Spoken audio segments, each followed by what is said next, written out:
Captain Daniel Warren stood at the main window of his ship, the EDS Valiant. His hands gripped the metal rail as he watched the screen in front of him. Something was wrong. He could feel it in his bones.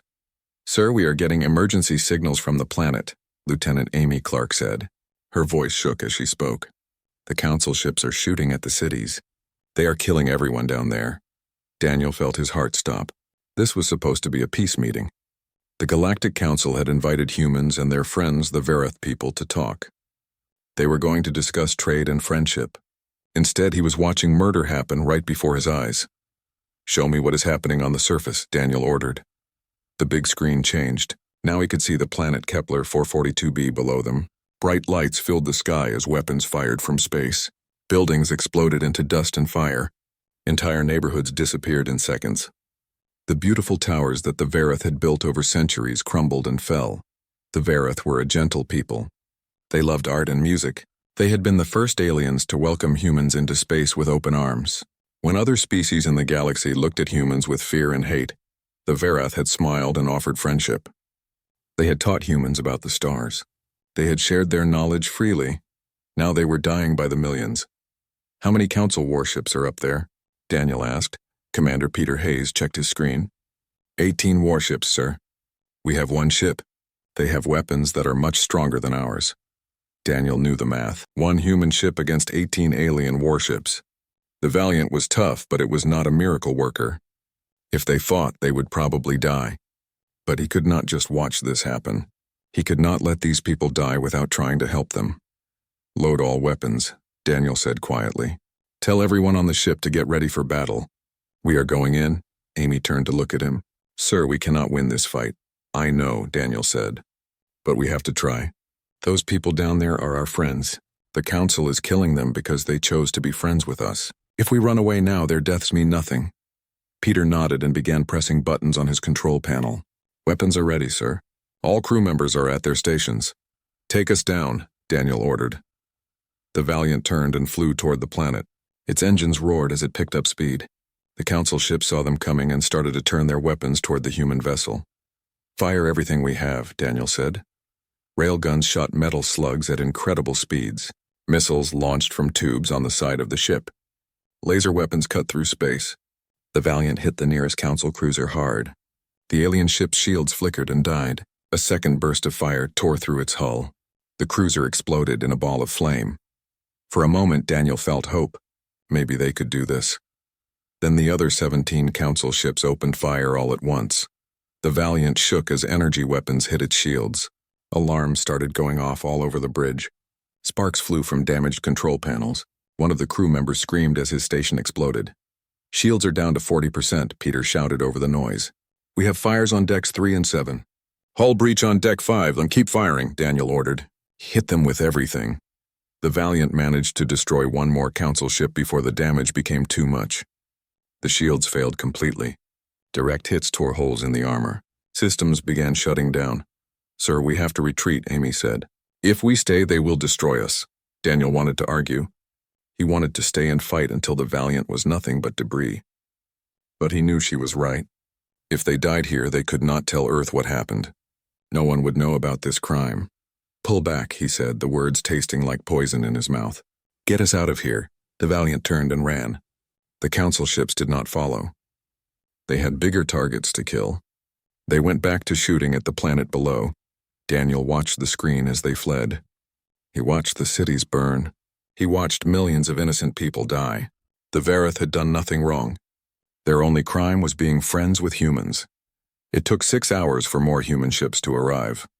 By then it was far too late. The Council had done its work. Over 3 billion Verath were dead. Their cities were ruins. Their world was a graveyard. The human ships found only 200,000 survivors. They were hiding in caves and underground shelters, terrified and broken. Daniel helped load them onto transport ships. He looked into their large, sad eyes and saw pain that would never fully heal.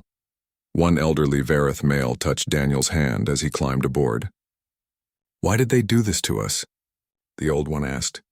"We hurt no one. We only wanted peace," Daniel had no answer. What could he say? That the Galactic Council feared humans so much that they would kill an entire species just for being friendly to Earth? That 3 billion people died because they chose kindness over fear. I am sorry, was all Daniel could manage. I am so sorry we could not save you. The old Varath squeezed his hand. You tried. You came when no one else would. You fought for us. That means something. But it did not feel like it meant enough. Not when billions were dead. The transport ships carried the survivors back to Earth.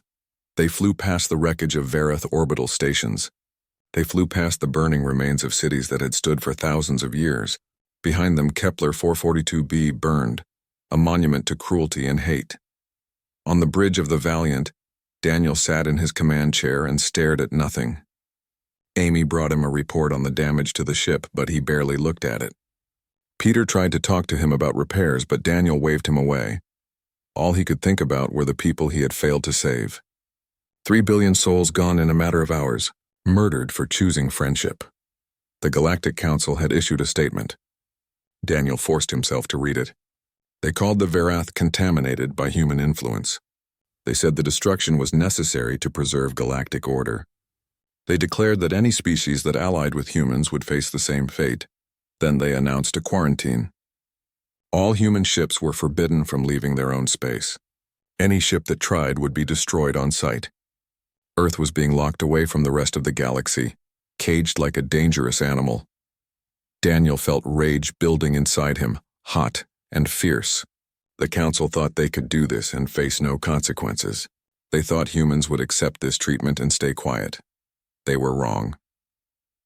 When the Valiant finally docked at Earth Station 1, Daniel was called immediately to a meeting with military command. He rode the elevator up to the command center, still wearing his damaged uniform. He had not slept in 30 hours. He did not care. Admiral Kate Morrison met him at the door. She was a tall woman with gray hair and hard eyes. She had fought in the Mars Rebellion 20 years ago. She knew what war looked like. Captain Warren, she said, I have read your report. I am sorry for what you saw. Sorry is not enough, Daniel said. His voice was rough. They killed 3 billion people, Admiral. 3 billion. And they did it just to send us a message. I know, Kate said. And they are going to regret it. Come with me. There are people you need to meet. She led him into a conference room. Inside were dozens of people. Military officers, government officials, scientists, and intelligence agents. They all looked angry. They all looked ready for war. President Henry Abbott stood at the head of the table. He was young for a president, only 45. But the events of the past day had aged him. He looked tired and furious at the same time. Captain Warren, the president said, Thank you for trying to save the Varath. Your actions were brave. We failed, Daniel said bitterly. You failed because you were outnumbered and outgunned, Henry replied. But that is going to change. The Council has made a terrible mistake. They think they can kill our friends and threaten us, and we will just accept it. They think because we are young and small we will be afraid. The president slammed his hand on the table. They are wrong. This Council has ruled the galaxy for thousands of years through fear and violence. They have crushed anyone who stood against them. But they have never faced humanity before. They have never faced a species that knows how to fight total war. Daniel felt something stir in his chest. Hope, maybe. Or perhaps just the desire for revenge. What are you saying, sir? He asked. Henry looked around the room at all the assembled faces. I am saying that Earth is going to war. We are going to make the Council pay for what they did. We are going to show them that humans do not forget. We do not forgive. And we do not lose. Admiral Kate Morrison stepped forward. We are calling every ship home. Every soldier, every pilot, every Marine. We are converting our factories to build weapons. We are developing new technology, and we are going to hit the Council where it hurts. They have 10,000 warships, someone said. We have 200. Then we will not fight fair, Kate replied. We will fight smart. We will fight dirty. We will fight in ways they have never seen before. The Council follows ancient rules of war, honor and tradition. We are going to throw all of that out and do whatever it takes to win. Daniel felt himself nodding. Yes, this was what needed to happen. The Council had shown no mercy to the Varath. Earth would show no mercy to the Council. What do you need from me? Daniel asked. We need you to command a strike team, Kate said. We need someone who has seen what the Council is capable of. Someone who understands what we are fighting for. Someone who will not hesitate when the time Admiral Kate Morrison walked through the halls of the United Earth Military Command Center. Officers rushed past her carrying datapads and reports. Everyone was moving with purpose. Everyone knew what was coming. War. She entered the main strategy room where 50 of Earth's best military minds had gathered. Generals, admirals, intelligence chiefs, and weapons designers all stood around a massive holographic display of the galaxy. Red dots marked council strongholds. Blue dots showed human positions. There were far more red dots than blue. "Let's begin," Kate said, taking her place at the head of the table. General Paul Grant pulled up a star chart. The council has divided their forces across 200 systems. Their main fleet is stationed at their capital world, Centrum. They have smaller battle groups protecting their resource worlds and trade routes. "How long until they move against us?" Kate asked. "Intelligence suggests 3 months," replied Director Susan Palmer from Earth Intelligence Service. "They are gathering ships from across the galaxy. They want to make an example of us." "Complete destruction," Kate nodded slowly. She had expected this. The council ruled through fear. When someone challenged them, they had to crush that challenge completely, otherwise other species might get ideas about rebellion. 3 months, Kate said. "That gives us time to prepare our defenses here. But defense is not enough. We need to strike first. We need to make them afraid of us." "How do we do that?" Paul asked. "Their technology is more advanced. Their ships are stronger. They have numbers we cannot match." Kate smiled, but it was not a friendly smile. "We use their confidence against them. The Council has won every war for 3,000 years. They think they know everything about combat. They think war has rules that everyone follows." She pressed a button and the display changed. Now it showed a single planet heavily fortified. "This is Andros Prime. It is one of the Council's fortress worlds. 4 billion people live there. It has never been conquered. The Council considers it untouchable."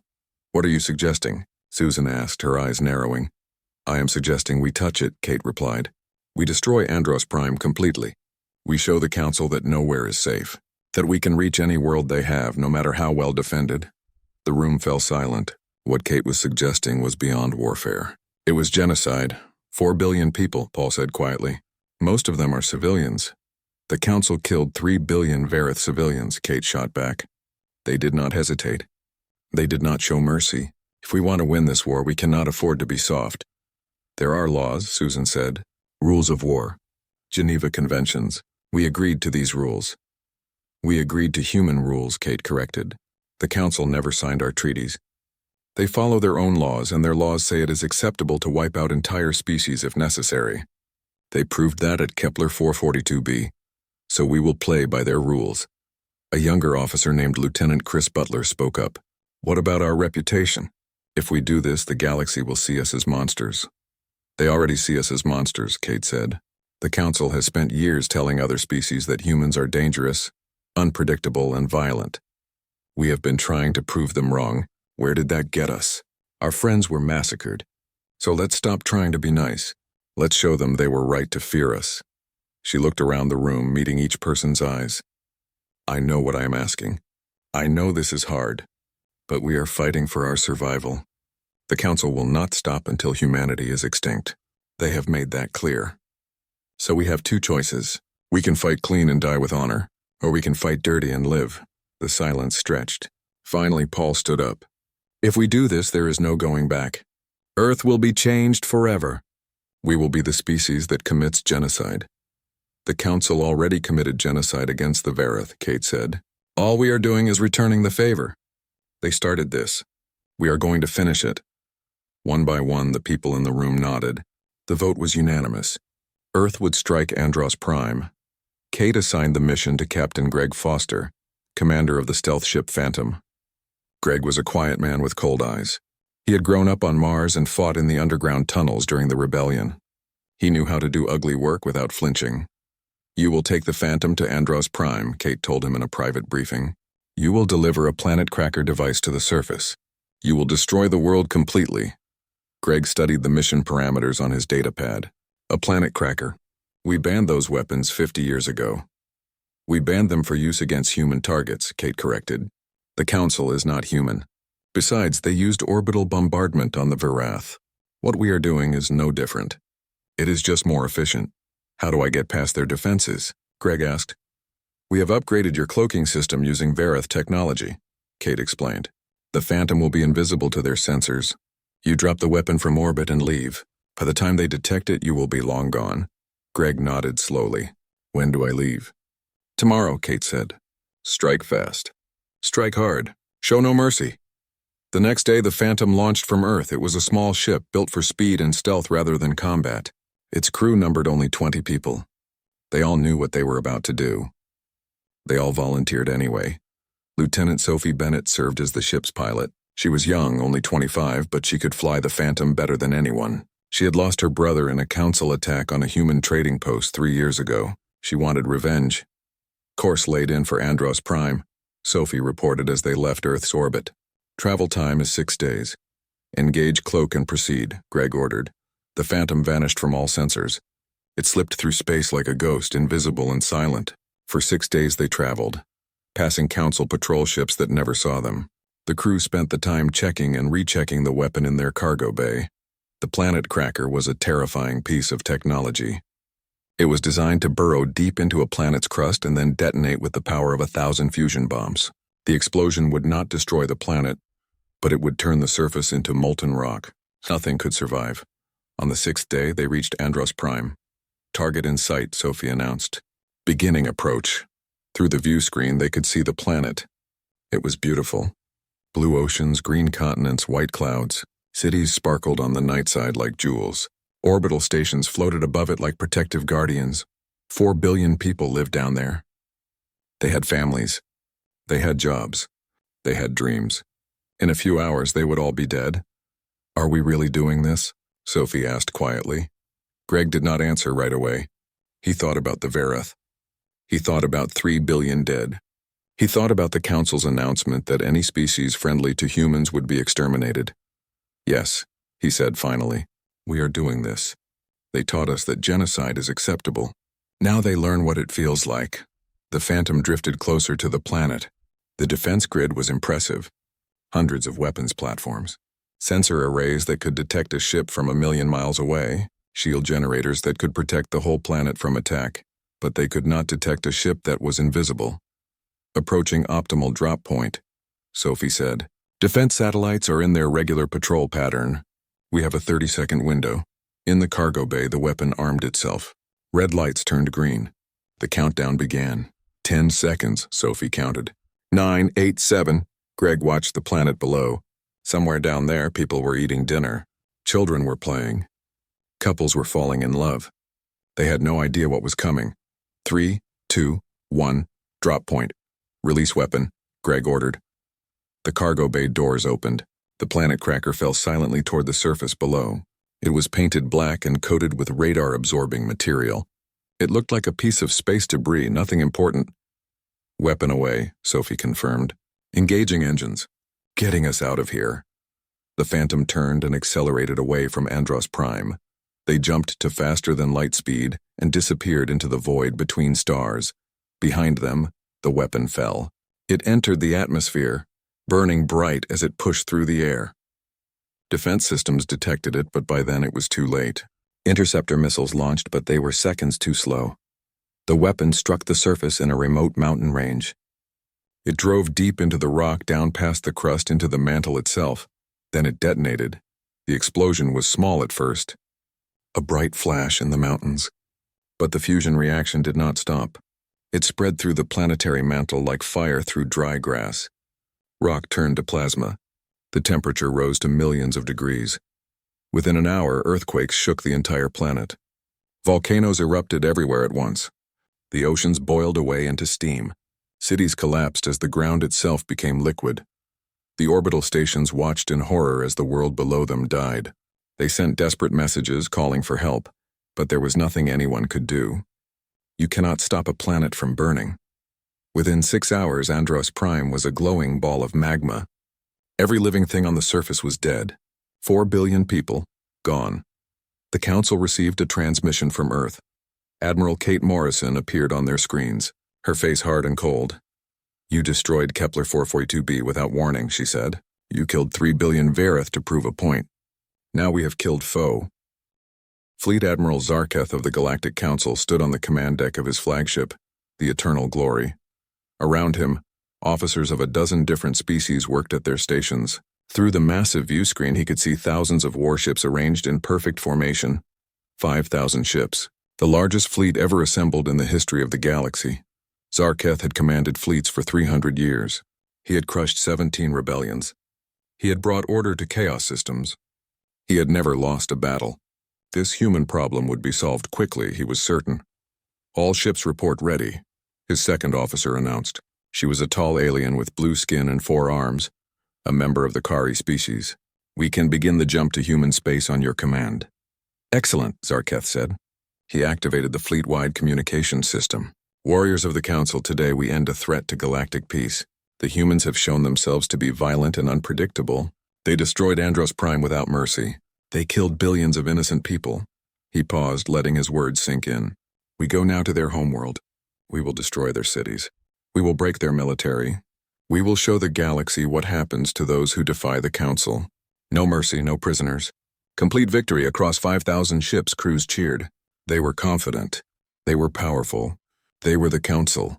Begin the jump, Zarketh ordered. Space twisted and bent as the fleet entered faster than light travel. For 6 hours they traveled through the strange dimension between stars. When they emerged, they found themselves at the edge of the Sol system. Sensors show minimal defense, the sensor officer reported. A few dozen small ships near the outer planets. The main human fleet appears to be concentrated around their homeworld, Earth. Zarketh studied the display. The humans had pulled all their ships back to defend their planet. It was what he expected.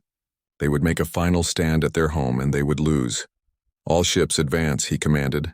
Destroy any resistance. Our target is Earth. The massive fleet began moving into the system. They passed the orbit of Neptune, then Uranus. A few human picket ships tried to intercept them, but were quickly destroyed. The Council fleet pressed forward, but then strange things started happening. Sir, navigation is reporting errors, the helm officer said, confusion in his voice. Our position does not match the star charts. It is like the planets have moved. That is impossible, Zarketh snapped. Planets do not just move. Nevertheless, sir, the gravitational readings are wrong. Several asteroids and small moons are not where they should be. Zarketh felt the first stirring of unease. What had the humans done? Recalculate our course, he ordered. Compensate for any gravitational changes. The fleet adjusted course, slowing down to let the navigation computers work. This was already taking longer than Zarketh had planned, but it was just a minor delay. Nothing important. Then the mines began exploding. They were hidden in asteroids throughout the system. As the Council fleet passed through the asteroid belt, hundreds of fusion devices detonated simultaneously. The explosions were not aimed at the ships themselves. Instead, they created massive fields of debris, radiation, and electromagnetic interference. Shields are holding, the defensive officer reported, but sensors are being jammed. We cannot see clearly through all this interference. Push through, Zarketh ordered. Do not let this slow us down. But the fleet had to slow down anyway. Flying through dense debris fields at high speed was suicidal. Ships began taking minor damage from asteroid fragments. The perfect formation started to break apart as vessels maneuvered around obstacles. That was when the human ships attacked. They came from everywhere at once. Small groups of ships would appear out of the debris, fire missiles and energy weapons, then disappear before the Council ships could return fire. They did not fight like a proper fleet. They fought like insects, stinging and fleeing. Contact Sector 7, the tactical officer shouted. 4 human ships. They are firing and withdrawing. Return fire, Zarketh ordered. But by the time the Council weapons locked on, the human ships were gone, vanished into the maze of asteroids and debris. Contact Sector 12, 6 human ships. Contact Sector 3. 3 human ships, the reports kept coming. The humans were everywhere and nowhere. They would hit and run over and over. They were not trying to win a battle. They were trying to be annoying, and it was working.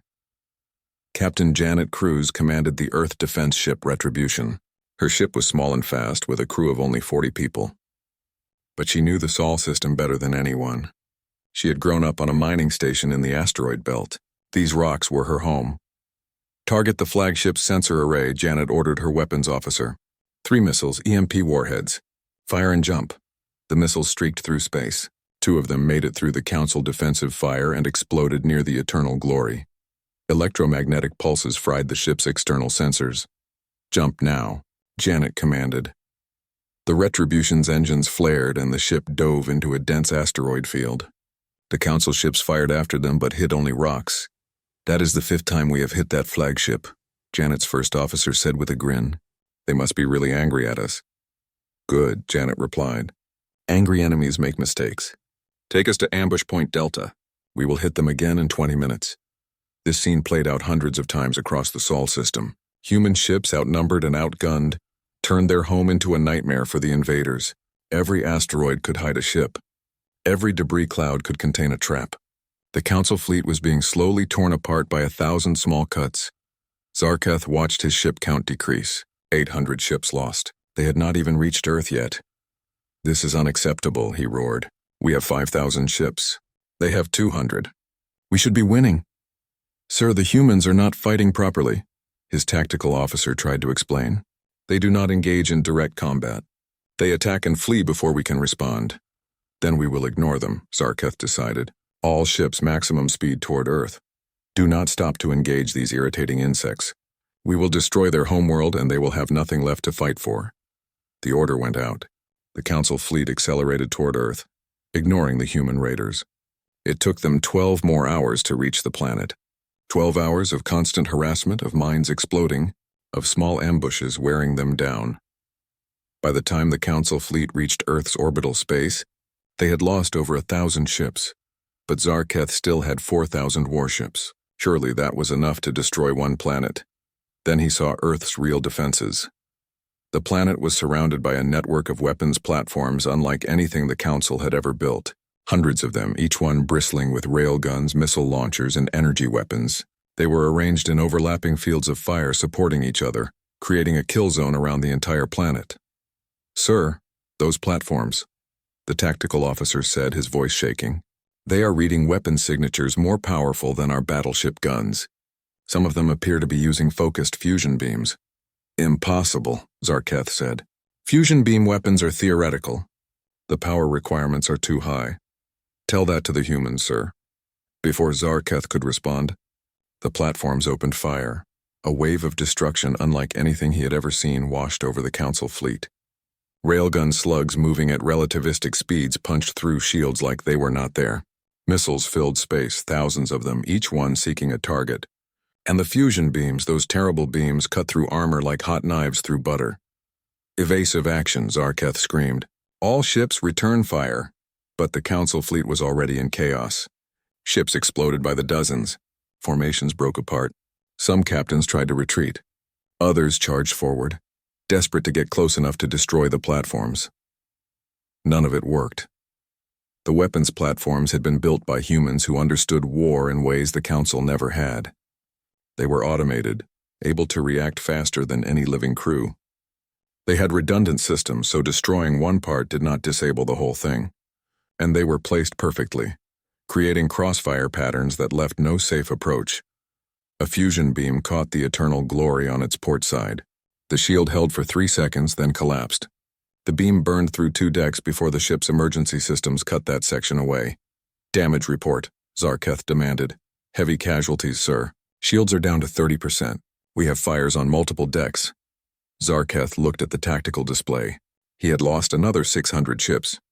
The platforms showed no signs of running out of ammunition, and the human fleet, those irritating raiders, had followed them to Earth and were now attacking from behind. He was being surrounded. He was losing. For the first time in 300 years, Zarketh faced defeat. Admiral Kate Morrison watched the battle from the Earth Defense Command Center deep beneath the surface. Holographic displays showed the Council fleet being torn apart.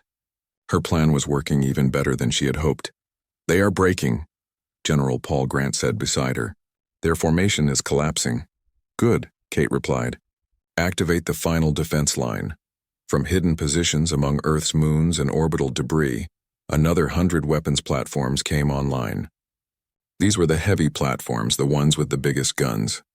They had been waiting for this moment. The platforms fired together. A coordinated strike that destroyed 300 Council ships in Unfleet. Admiral Zarketh sat in his quarters aboard what remained of his flagship. Around him, the ship creaked and groaned as repair crews worked to fix the damage. He could hear the welding torches and the shouts of workers. The sounds of defeat. He had lost 3,000 ships. 3,000 ships out of 5,000. The greatest military disaster in Council history, and it was all his fault. A message came through on his personal communicator. It was from the Council High Command. They wanted answers. They wanted explanations. They wanted someone to blame. Zarketh did not answer. What could he say? That humans fought differently than expected? That they had turned their home system into a death trap? That they had weapons the Council had thought impossible? None of it would matter. He had failed. His career was over. His reputation was destroyed. In 300 years of service, he had never known defeat. Now defeat was all he had. A junior officer knocked on his door. "Sir, another transmission from Earth. They are broadcasting it to the entire galaxy." Zarketh followed the officer to the bridge. The main screen showed Admiral Kate Morrison. She stood in front of a backdrop showing Earth's blue surface. She looked calm and confident. "This message is for the Galactic Council," Kate said. "You sent 5,000 ships to destroy Earth. We defeated them. We sent 2,000 of your ships to their graves. Your great armada is broken." She paused, letting that sink in. "But we do not want endless war. We are not monsters, despite what you say about us. So we are offering you peace. Our terms are these." Kate held up one finger. "First, the Council will disband its military forces down to defensive units only. No more fleets of conquest. No more armadas of intimidation." A second finger. "Second, you will pay reparations to the Verith people for the genocide you committed at Kepler 442b. 3 billion people died. You will answer for that." A third finger. "Third, Council leadership will stand trial for war crimes. The galaxy will judge you for your actions." A fourth finger. "Fourth, you will accept a new galactic government. One where every species has an equal voice. One where no species can dominate others through fear." Kate lowered her hand. "You have 7 days to accept these terms. If you refuse, we have planet cracker weapons positioned at 3 of your core worlds. They will burn just like Andros Prime burned, and then we will position weapons at 3 more worlds, and 3 more after that. We will keep destroying your planets until you surrender." Her face hardened. "You started this war with genocide. We can end it the same way. The choice is yours. Peace or fire. You have 7 days." The transmission ended. On the bridge of the Eternal Glory, Zarketh's crew stood in shocked silence. No one had ever spoken to the Council this way. No one had ever threatened them with such confidence. "Sir, what do we do?" the tactical officer asked. Zarketh had no answer. The message spread across the galaxy within hours. Every species saw it. Every government debated it. And everyone wondered the same thing. Would the Council accept these terms, or would the galaxy burn? On the Council's capital world of Centrum, the High Council met in emergency session. 50 representatives from 50 species gathered in the Great Hall. They had ruled the galaxy for 3,000 years. They had crushed every challenge to their power. But now they faced a threat unlike any before. Councillor Vartok of the Kari species stood to speak. "This is outrageous. We cannot accept these terms. It would mean the end of Council authority. It would mean admitting that we were wrong." "We were wrong," said Councillor Pelrin of the gentle Hixar species. "We massacred the Verith. We started this war. Now humans are simply finishing it." "They destroyed Andros Prime," Vartok shouted. "They killed 4 billion people. They are criminals. And what are we?" Pelrin shot back. "We killed 3 billion Verith. Are we not also criminals?" The argument raged for hours. Some councillors wanted to fight on, to gather more ships and attack Earth again. Others wanted to accept the human terms before more worlds died. In the end, it was Councillor Zareth of the ancient Ven species who spoke the truth that everyone was avoiding. "We have already lost," Zareth said quietly. His species was over 10,000 years old. They had seen empires rise and fall. The moment we failed to destroy Earth, we lost. Not just this battle, but our authority. Every species in the galaxy watched humans defeat our great armada. They saw that we can be beaten. He looked around the hall. If we refuse the human terms, they will destroy our core worlds. 3 planets. 15 billion people. Can we accept that loss? And even if we could, what then? They will destroy 3 more. And 3 more. They have proven they will do it. They burned Andros Prime without hesitation. So you want us to surrender? Vartok asked angrily. I want us to survive, Zarath replied.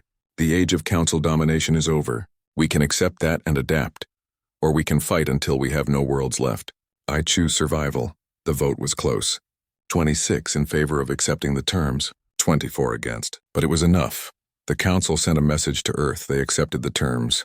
Preliminary negotiations would begin immediately. Admiral Kate Morrison read the message and allowed herself a small smile. They had done it. Earth had faced the greatest military power in the galaxy and won. But the hard work was just beginning. The negotiations took place on a neutral station in deep space. Earth sent a team led by former President Henry Abbott. The Council sent their diplomats, including Counselor Zerath. The Verith sent representatives to speak for their dead. The first session was difficult. Council diplomats tried to negotiate better terms. They wanted to keep some of their military. They wanted to avoid the war crimes trials. They wanted to maintain some power. Henry Abbott shut them down immediately. "You do not understand your position," he said coldly. "You are not negotiating from strength. You are begging for mercy. We have weapons aimed at your worlds right now. We can end 3 planets with a single command. So you will accept our terms completely, or you will watch your people burn."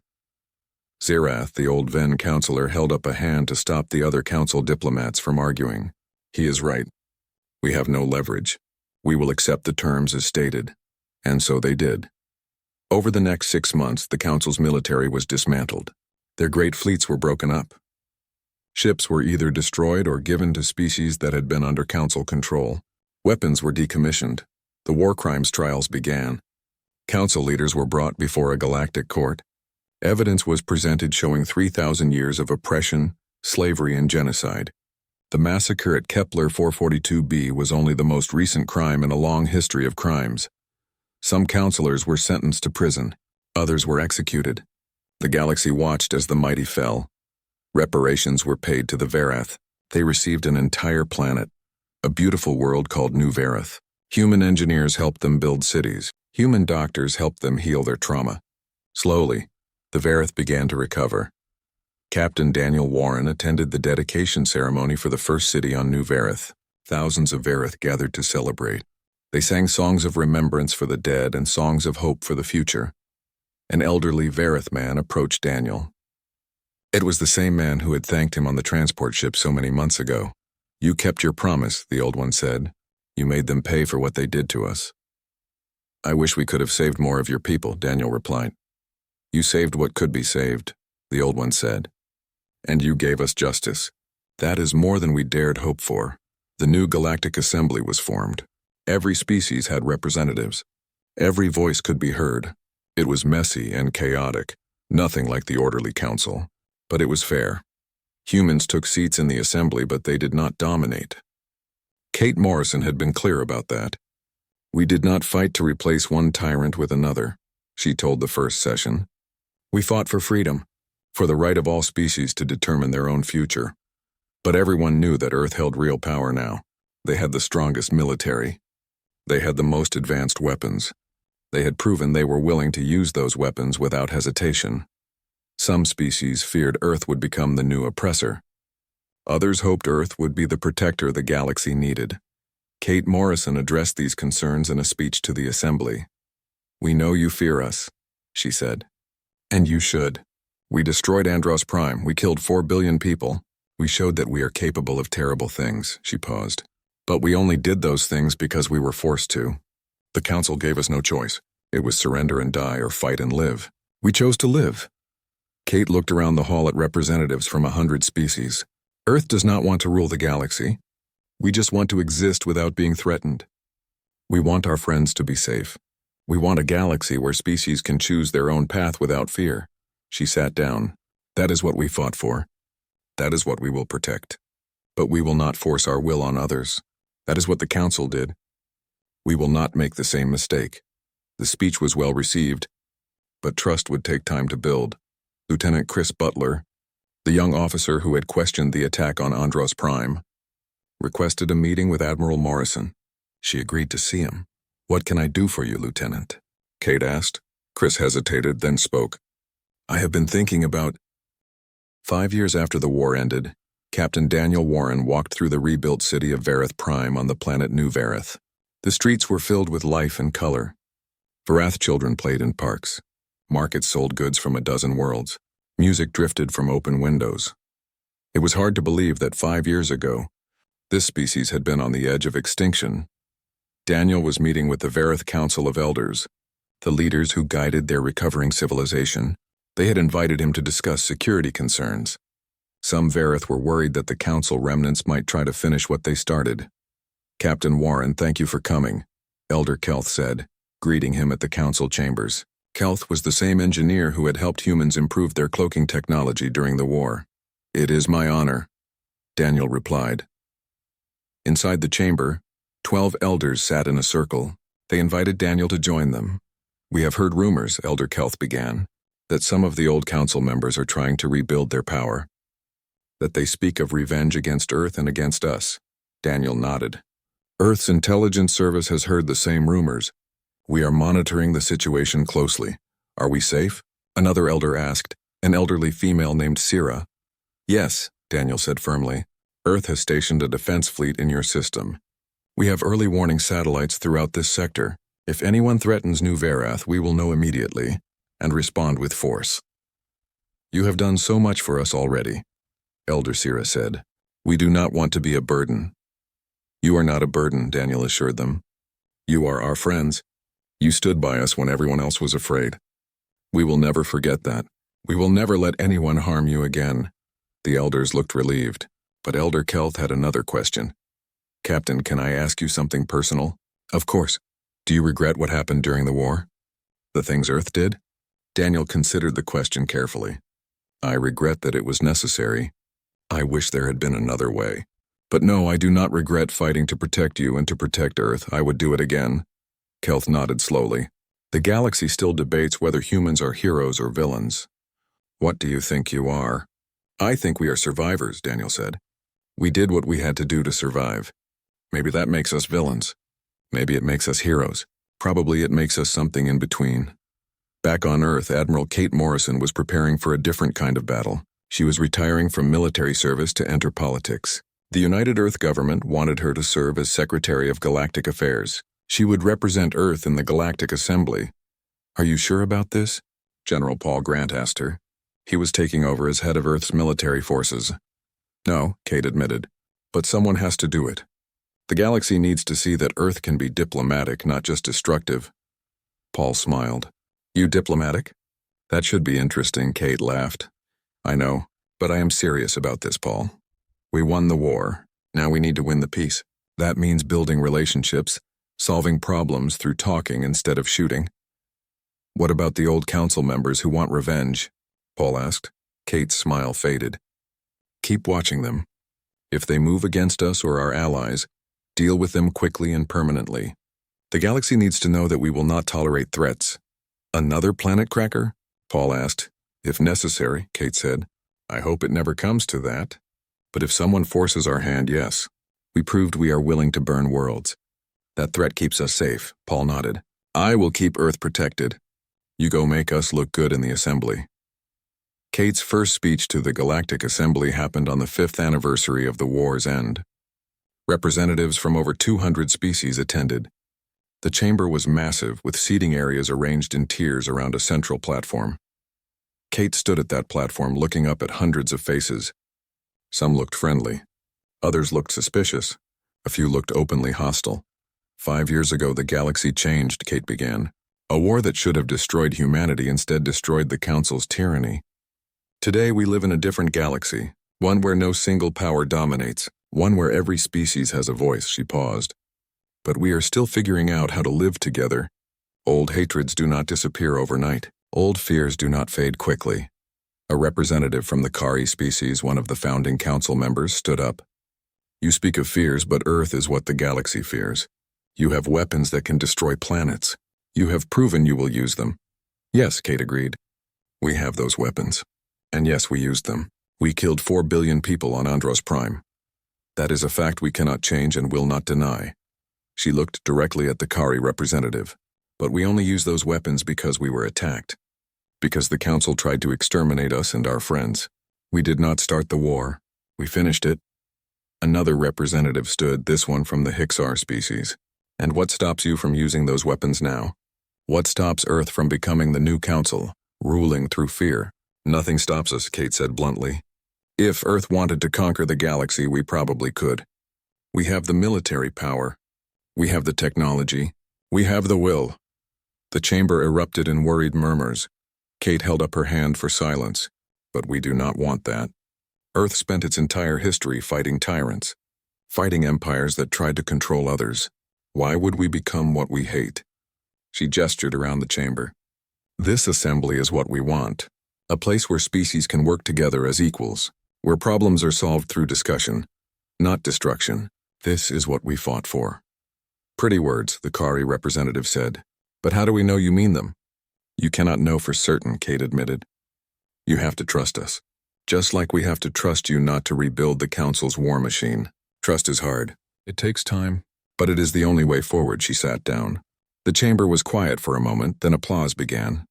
Not everyone clapped, but enough did that Kate felt encouraged. After the session, several representatives approached Kate. Some thanked her for her honesty. Others warned her that many species would never trust Earth. She listened to all of them and promised to do her best. Meanwhile, Captain Greg Foster, who had delivered the planet cracker to Andros Prime, was dealing with his own demons. He had left military service and was trying to build a normal life. But the past haunted him. He attended therapy sessions with Dr. Lisa Chen, a psychologist who specialized in treating veterans. I killed 4 billion people, Greg said during one session.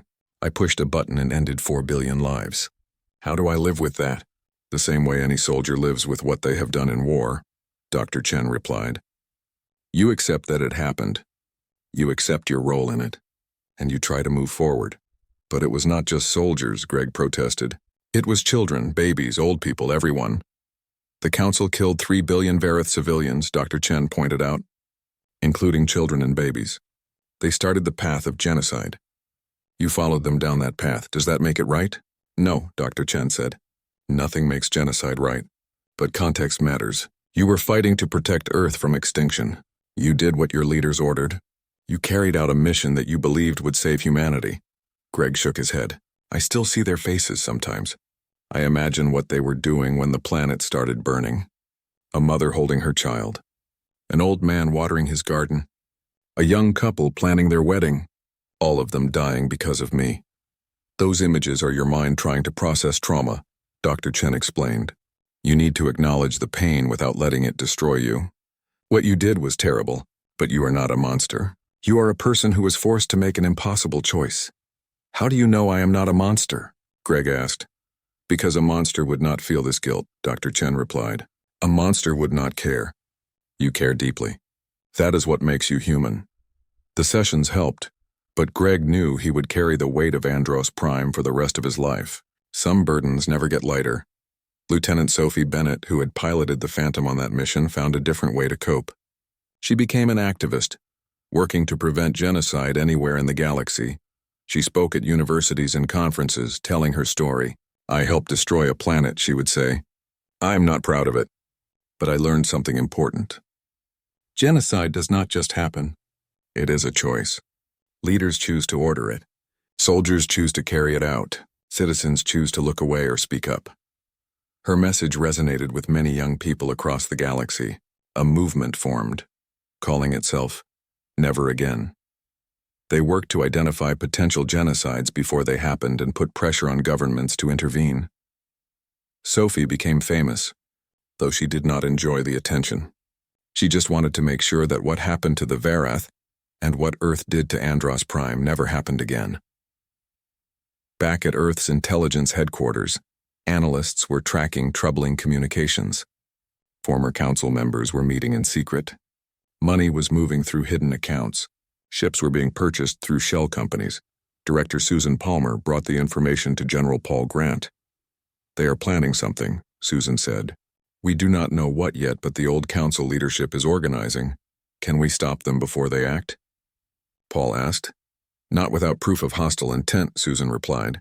We can watch them, but we cannot arrest them just for meeting. Paul frowned. Then we watch them very carefully, and we make plans for what to do. The warning came in the middle of the night. General Paul Grant was sleeping when his emergency communicator went off. He answered immediately, knowing that nothing good ever came from midnight calls. Sir, we have a situation. said Director Susan Palmer from Intelligence. "You need to get to Command Center immediately." Paul was dressed and out the door in 5 minutes. His security team drove him through the empty streets of Geneva, where Earth's military headquarters was located. The city was quiet, but the command center was blazing with lights and activity. Susan met him at the entrance. Her face was grim. "What happened?" Paul asked. "The old council leadership made their move," Susan said. "They hit 3 of our ally worlds simultaneously." "The attack started an hour ago." Paul felt his stomach drop. "Which worlds?" "Hixar Prime, Ven Colony 7, and New Verith." Paul's blood ran cold. New Verith. The survivors of the genocide. The people Earth had promised to protect. "Status?" he demanded. Susan led him into the command center. Holographic displays showed all 3 attacks.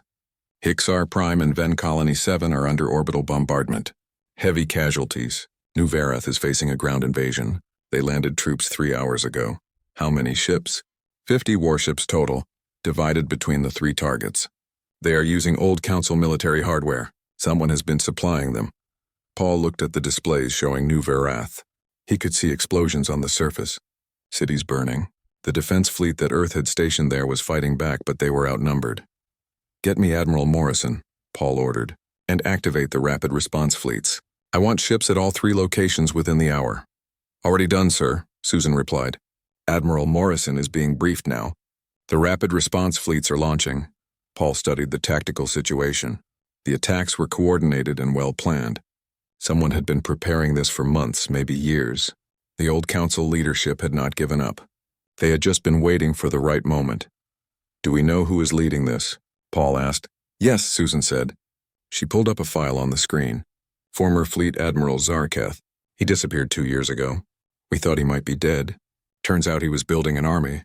Paul remembered Zarketh, the commander who had led the failed attack on Earth, the one who had lost 3,000 ships. He had been humiliated. Now he wanted revenge. "Get me a secure channel to Captain Warren," Paul said. "He is closest to New Verith." Daniel Warren was already in his ship when the call came through. He had been visiting the Verith system and was docked at their orbital station when the attack began. "Captain Warren here," Daniel answered. "Daniel, this is General Grant. What is your status?" "We are preparing to launch, sir. The Valiant is ready for combat, but we are just 1 ship. The enemy has 15 warships here, and they have already landed troops on the surface." "Reinforcements are coming," Paul said. "But they need time. Can you hold?" Daniel looked at his tactical display. 15 enemy ships. His ship was good, but not that good. If he engaged them directly, he would die. But he could not just run away. Not when the Verith needed him. "We will do what we can, sir," Daniel said. "I have an idea. It is risky, but it might work." "Do it," Paul ordered. "Just keep our people alive until help arrives." The Valiant launched from the station. Daniel gathered his bridge crew for a quick briefing. "Here's the situation," he said. "We are 1 ship against 15. We cannot win a direct fight. So we are not going to fight direct. We are going to use the tactics that worked at the Battle of Saul." Lieutenant Amy Clark understood immediately. "Hit and run." "Exactly," Daniel confirmed. "We use the planet and its moons for cover. We strike fast, take out 1 or 2 ships, then hide. We make them waste time looking for us. Every minute we keep them busy is another minute for reinforcements to arrive." Commander Peter Hayes pulled up targeting data. "Their ships are old council cruisers. Good shields, but slower than us. If we pick our targets carefully, we can hurt them." "Then let's hurt them," Daniel said. "Amy, take us into the shadow of New Verith's largest moon. Peter, prepare firing solutions for the closest 2 enemy ships." The Valiant dove toward the moon, using its mass to block enemy sensors. They came around the edge at high speed, weapons already charging. 2 enemy cruisers were positioned in orbit, firing down at the cities below. They did not see the Valiant until it was too late. "Fire," Daniel ordered. Railgun slugs and missiles hit the first cruiser. Its shields held for a moment, then collapsed. The second volley tore through the hull. The cruiser broke apart, pieces spinning away into space. The second cruiser turned to face them, but the Valiant was already moving. They fired 1 more salvo as they passed, damaging the cruiser's engines, then disappeared behind the planet. 1 destroyed, 1 crippled, Peter reported. "The other ships are searching for us." "Good," Daniel said. "Let them search. Take us to the asteroid field near the 3rd moon. We will hit them again from there." On the surface of New Varath, Elder Kelth watched the sky burn. Enemy troops had landed in 3 locations. They were advancing on the cities, killing anyone who resisted. The Varath did not have much of a military. They were a peaceful people, but they were not defenseless. During the 5 years of peace, Earth had helped them build a small defense force, and now those soldiers were fighting for their homes. Kelth was too old to fight, but he could help in other ways. He was coordinating the evacuation of civilians through underground tunnels. Thousands of Varath were fleeing the cities, heading for shelters in the mountains. "Elder, the enemy is getting closer," a young soldier reported. "We need to leave now." "Not yet," Kelth said. "There are still children in the school. We wait for them." The soldier looked nervous but nodded. A few minutes later, a group of children came running down the tunnel led by their teacher. They were scared but trying to be brave. "This way," Kelth said gently, guiding them deeper into the tunnels. "You will be safe soon." An explosion shook the tunnel. Dust fell from the ceiling. The children cried out in fear. "Keep moving," Kelth urged. "We are almost there." They reached the shelter, a deep underground bunker that Earth engineers had built. It could hold 10,000 people. Already thousands of Varath were crowded inside, waiting. "Will Captain Warren save us again?" a child asked Kelth. "He will try," Kelth said. "And Earth will send more ships. We just need to survive until they arrive." But Kelth wondered if that would be enough. The enemy had come prepared this time. They had more ships, more soldiers, and more determination. Above the planet, Daniel Warren continued his hit-and-run attacks. He had destroyed 3 enemy ships and damaged 2 more. But his own ship was taking damage. Shields were down to 40%. The hull had several breaches. 2 crew members were injured. "Sir, we have incoming," Amy warned. 5 enemy ships are moving to intercept us. Daniel looked at the tactical display. The enemy was learning. They were working together now, trying to trap him. "How long until reinforcements arrive?" he asked. 20 minutes, sir," Peter replied. 20 minutes. Daniel had to keep fighting for 20 more minutes. "All power to engines," he ordered. "We are going to run them through the asteroid field. Maybe we can lose them there." The Valiant accelerated toward a dense cluster of asteroids. The enemy ships followed, firing as they came. Energy bolts and missiles filled the space around Daniel's ship. "Evasive maneuvers," Daniel commanded. Amy's hands flew over her controls. The Valiant twisted and turned, dodging fire, weaving between asteroids. Behind them, the enemy ships tried to follow. One of the pursuing ships clipped an asteroid and spun out of control. It crashed into another asteroid and exploded. 4 left, Peter said. But the Valiant was running out of room to maneuver. The asteroids were getting denser. One wrong move and they would crash. "Sir, I have an idea," Amy said. "But it is crazy." "I like crazy," Daniel replied. "What is it?" "There is a narrow channel through the densest part of the field. Our ship can fit. Theirs cannot. If we lead them in there, they will have to slow down or crash." Daniel looked at the navigation data. The channel was barely wider than the Valiant. Flying through it at high speed would be suicidal. "Do it," he said. Amy sent the ship diving into the channel. Asteroids flashed past on both sides, so close that Daniel could see the craters on their surface. The ship shook as small debris bounced off the hull. Behind them, the enemy ships tried to follow. But they were bigger and less maneuverable. One ship scraped against an asteroid and lost control. It crashed into the rock face and exploded in a ball of fire. The other 3 ships gave up the chase and pulled back. "We lost them," Amy said, breathing hard. "Good work," Daniel told her. "Take us back to the moon. We will hide and repair what we can." The Valiant limped to a hiding spot behind the largest moon. The crew worked frantically to patch holes and restore systems.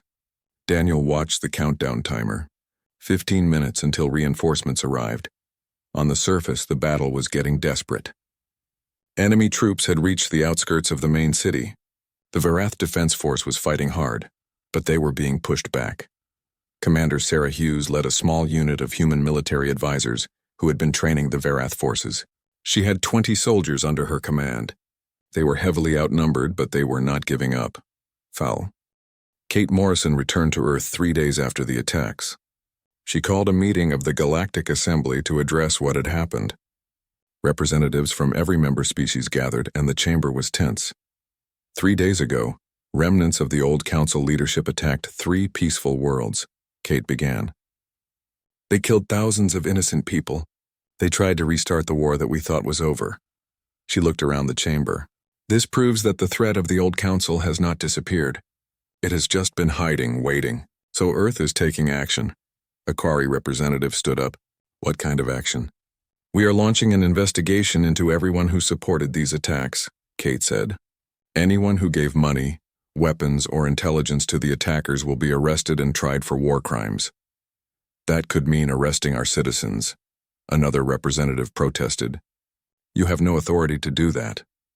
We have the authority that comes from protecting our allies, Kate replied. The Varath were almost wiped out again. Hixar Prime lost 10,000 people. Ven Colony 7 lost 8,000. We will not let this happen again. This is exactly what we feared, the Kari representative said. Earth becoming the new tyrant. Arresting anyone you please. Imposing your will on the galaxy. Kate's eyes hardened. You want to talk about tyranny? The old council massacred 3 billion Vareth just for being our friends. They tried to exterminate humanity, and now their supporters just killed 18,000 more people. That is tyranny. We are fighting against tyranny, not creating it. She stood up. But I will make you a deal. The Galactic Assembly can form an investigation committee. Have your own people examine the evidence. If they find anyone innocent, we will release them. But if they find guilt, those people will face justice. Real justice, not the kind the council used to provide.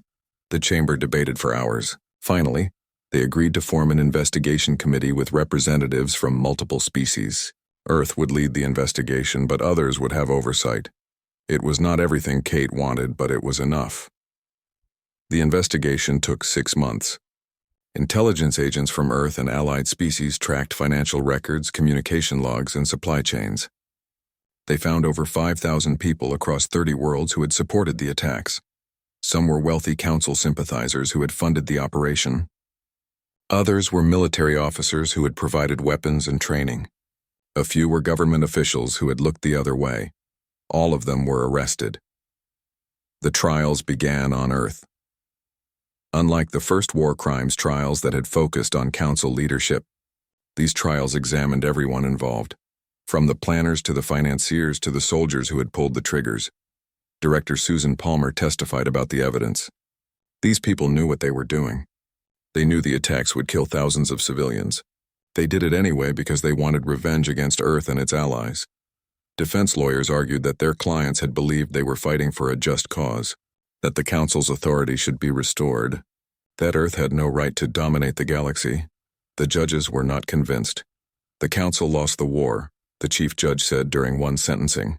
They lost because they committed genocide and tried to impose their will through violence. These defendants wanted to return to that system. They wanted to bring back tyranny. That makes them guilty. Over 3,000 people were convicted. The sentences ranged from life in prison to execution. The galaxy watched as Earth carried out its justice. Some species praised Earth for holding people accountable. Others worried about Earth's growing power. The debate continued in the Galactic Assembly for months. Captain Daniel Warren was promoted to Admiral and given command of the Vareth Protection Fleet. His job was to make sure that New Varath was never threatened again. He had 20 warships under his command, all stationed in the Varath system. They ran constant patrols, they maintained early warning networks, and they made it clear to anyone watching that attacking New Varath meant fighting Earth. Daniel visited the planet's surface often. He walked through the rebuilt cities and talked with the people. He saw how they were healing, but also how they still carried fear. Will there be more attacks? A young Vareth woman asked him during one visit. I hope not, Daniel said honestly. But if there are, we will be ready. Earth will always protect you. That is a promise we will never break. Elder Kelth, now even more respected after his bravery during the attack, spoke with Daniel privately. Your people have done so much for us, Kelth said. You saved us twice now. We owe you everything. You owe us nothing, Daniel replied. Friends protect friends. That is all. But at what cost? Kelth asked. Your people have become harder, more willing to use violence, more willing to impose your will. Is this what you wanted to become? Daniel thought about the question. No, he admitted. We did not want this. We wanted to explore the stars, make friends, and learn. But the galaxy forced us to become something else. The Council taught us that kindness is seen as weakness, that peace only lasts when backed by strength. So you have become like them, Kelth said sadly. No, Daniel said firmly. We are not like the Council. The Council ruled through fear alone. They crushed anyone who disagreed with them. We rule through justice. We punish the guilty and protect the innocent. That is different, is it? Kelth asked. You destroyed Andros Prime, 4 billion people. The Council would have done the same. The Council did do the same, Daniel reminded him. They destroyed Kepler 442b, but there is a difference. We only destroyed Andros Prime to stop a greater evil. The Council destroyed your world to preserve their power. Motive matters, Kelth nodded slowly. I hope you are right. I hope Earth does not become the monster it fought against. So do I, Daniel said quietly. On Earth, General Paul Grant was dealing with a different problem. The military had grown enormously during the war and had stayed large afterward. Now some voices were calling for it to be reduced. We are spending too much on defense, argued Senator Bill Cooper during a government meeting. The threat is over. The Council is gone. We should focus on building, not fighting. The threat is not over, Paul replied. We just proved that 3 days ago when the attacks happened. There are still people out there who want to destroy us. So we maintain a massive military forever? Senator Cooper asked. We become a garrison state, always ready for war? Yes, Paul said bluntly. That is exactly what we do. Because the moment we lower our guard, someone will try to hurt us or our allies. We learned that lesson the hard way. The debate continued, but in the end, the military budget stayed large.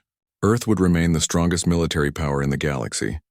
Admiral Kate Morrison found herself in an interesting position. She was supposed to be Earth's diplomatic representative, promoting peace and cooperation, but she kept having to defend Earth's military actions. You cannot have it both ways, a Hixar representative told her during one heated assembly session. You cannot claim to want peace while maintaining the galaxy's largest military and conducting war crimes trials. Watch us, Kate replied. Peace does not mean being weak. It means being strong enough that no one dares to attack you. It means holding people accountable when they try to harm others. That is what Earth does. She stood and addressed the entire assembly. I know many of you fear Earth's power. You should. We have weapons that can destroy planets. We have the will to use them. But understand this. We only use that power against those who threaten innocent people. Kate pointed at the Vareth representative. They were almost wiped out twice. Once by the Council, once by Council sympathizers. Both times Earth stopped it. We did not start these fights. We finished them. But who decides who is innocent and who is guilty? Someone asked. We all do, Kate said. That is why we have this assembly. That is why we have the investigation committees. Earth has power, but we use it in consultation with others. We listen to your voices even when we disagree. It was not a perfect answer, but it was honest. And slowly, grudgingly, the galaxy began to accept that Earth was not going to be the same as the old Council. They were something different. Something new. Commander Sarah Hughes recovered from her wounds sustained during the defense of New Varath.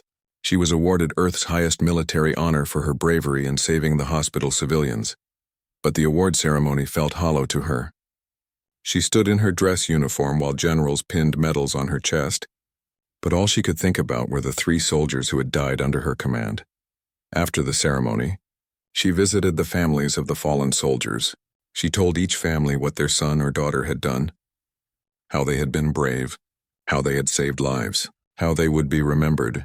Did they die for something important? One mother asked her, tears streaming down her face. Yes, Sarah said. They died protecting people who could not protect themselves. They died keeping a promise. That is the most important thing anyone can die for. But later, alone in her quarters, Sarah cried for the soldiers she had lost. Leadership meant carrying the weight of every life under your command. It was a weight that never got lighter. Lieutenant Sophie Bennett, the pilot who had helped destroy Andros Prime, continued her work with the Never Again movement. But after the recent attacks, her message evolved. I used to think that preventing genocide meant always choosing peace, she told an audience at 20 years after the war ended. Admiral Daniel Warren stood in a museum on Earth. It was called the Museum of Galactic Peace, though many people privately called it the Museum of War. The exhibits told the story of everything that had happened. The massacre at Kepler 442b, the destruction of Andros Prime, the Battle of Sol, the trials, the rebuilding. Daniel walked through the halls looking at displays he had lived through. Here was a model of the Valiant, his first command. There was a holographic recreation of the Battle of Sol. Over there was a wall listing the names of everyone who had died in the war. 3 billion Vareth, 4 billion from Andros Prime, 50,000 human soldiers, millions more from other species caught in the fighting. So many dead. A young woman approached him. She wore a student uniform and carried a data pad. "Excuse me," she said. "Are you Admiral Warren?" "I am," Daniel replied. "I am writing a paper about the war for my history class," the student said. "Can I ask you some questions?" Daniel smiled. "Of course." "My teacher says that Earth had to do terrible things to win the war," the student began. "That we destroyed an entire planet. That we killed billions of people. Is that true?" "Yes," Daniel said simply. "It is all true." "And do you think it was right?" Daniel thought about how to answer. This was the question everyone asked. The question he had asked himself 1,000 times. "Right is a complicated word," he said finally. "Was it good?" "No, it was terrible." "Was it necessary?" "Yes, the council was trying to exterminate us. They had already killed 3 billion Verath just for being our friends. If we had not fought back with everything we had, Earth would be gone. Humanity would be extinct." "But 4 billion people," the student said. "How do you live with that?" "Not easily," Daniel admitted. "I think about them often. I wonder what they were like, what dreams they had, what lives they might have lived. But then I think about what would have happened if we had lost 7 billion humans dead. The Vareth completely wiped out. Every species that might have stood up to the council staying silent out of fear." He looked at the wall of names. "Those 4 billion died so that billions more could live free. That does not make their deaths good, but it makes them meaningful." The student made notes on her data pad. "Do you think we will have to do something like that again?" "I hope not," Daniel said. "But the weapons are still there.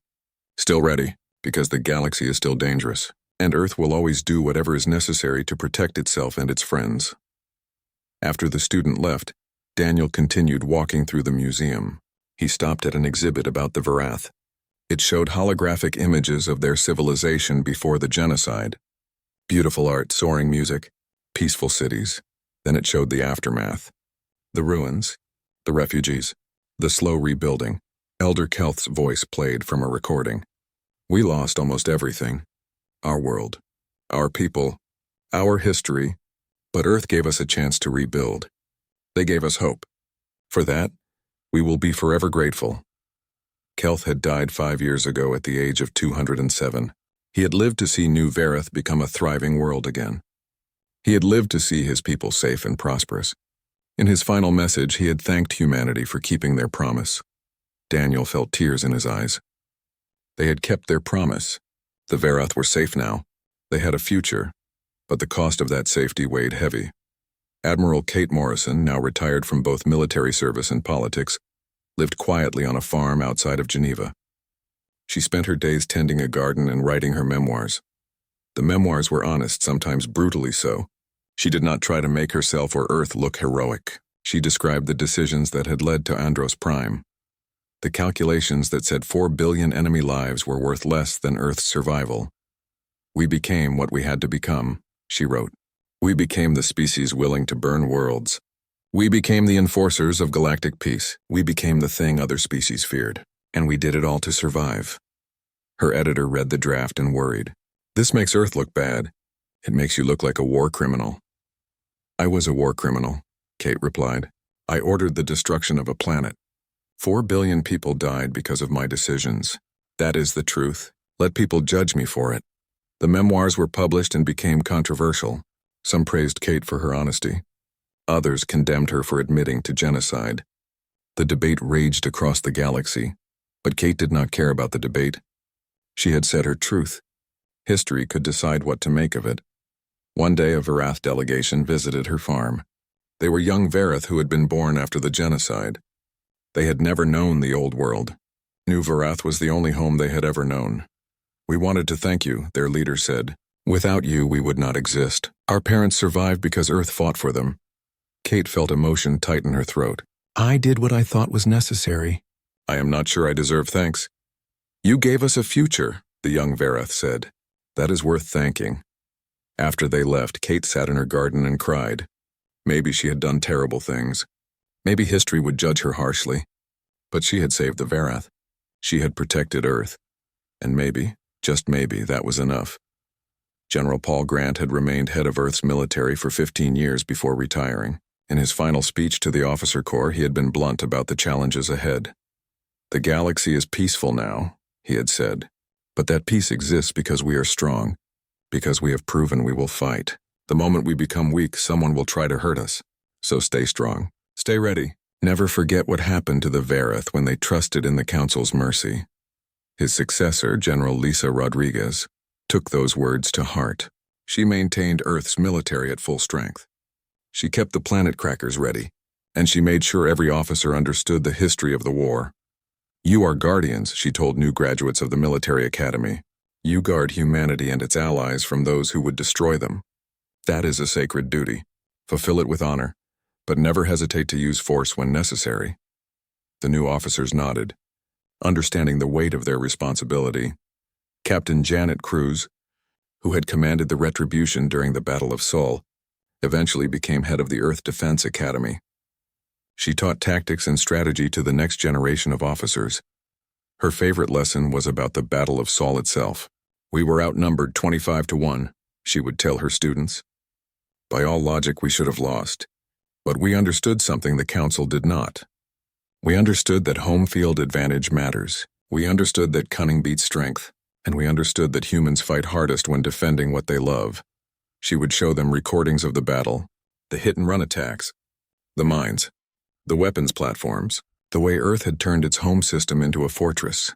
"This is how humans fight," she said, "not with overwhelming force but with intelligence and determination. Never forget that. Never let our enemies forget it either." Her students graduated with a deep understanding of Earth's military philosophy. They spread that philosophy throughout the fleet, ensuring that the lessons of the war lived on. Sophie Bennett's Never Again movement grew into a major galactic organization. It had offices on 100 worlds. It monitored conflicts and tried to prevent them from escalating into genocide. Sophie herself had become a respected voice in galactic affairs. When she spoke, people listened. Even species that distrusted Earth respected her commitment to preventing mass murder. "I helped destroy a planet," she would say at the beginning of her speeches. "I carry that guilt every day. I work to prevent genocide not despite what I did, but because of it. I know how easy it is to justify killing millions. I know the calculations that leaders make. And I know we must never let those calculations lead to genocide again." Her message resonated across the galaxy. Young people joined Never Again in huge numbers. They monitored governments. They protested when species were threatened. They worked to build a galaxy where genocide was truly impossible. Sophie knew that goal might never be fully achieved, but she would spend her life trying. Commander Sarah Hughes eventually left military service and became a teacher. She taught history at a university, focusing on the ethics of war. Her classes were always full. Students wanted to hear from someone who had actually fought, who had made life and death decisions, who had seen war up close. "War is not glorious," she told her students. "It is not an adventure. It is people dying. It is making impossible choices. It is living with the consequences of those choices forever." She showed them images from the defense of New Vareth, the burning cities, the terrified civilians, the soldiers she had lost. "These 3 soldiers died saving a hospital full of Vareth civilians," she said. "Was it worth it? Ask the civilians who lived. Ask the families of the soldiers who died. You will get different answers. That is the nature of war. There are no clean choices, only hard ones." Her students left her classes with a deep respect for the complexity of moral decisions in wartime. They understood that heroes and villains were not always easy to identify, that good people sometimes had to do terrible things. Captain Greg Foster found peace, finally, by working with other veterans to build monuments to the dead. They created memorials on dozens of worlds, places where people could come to remember those who had been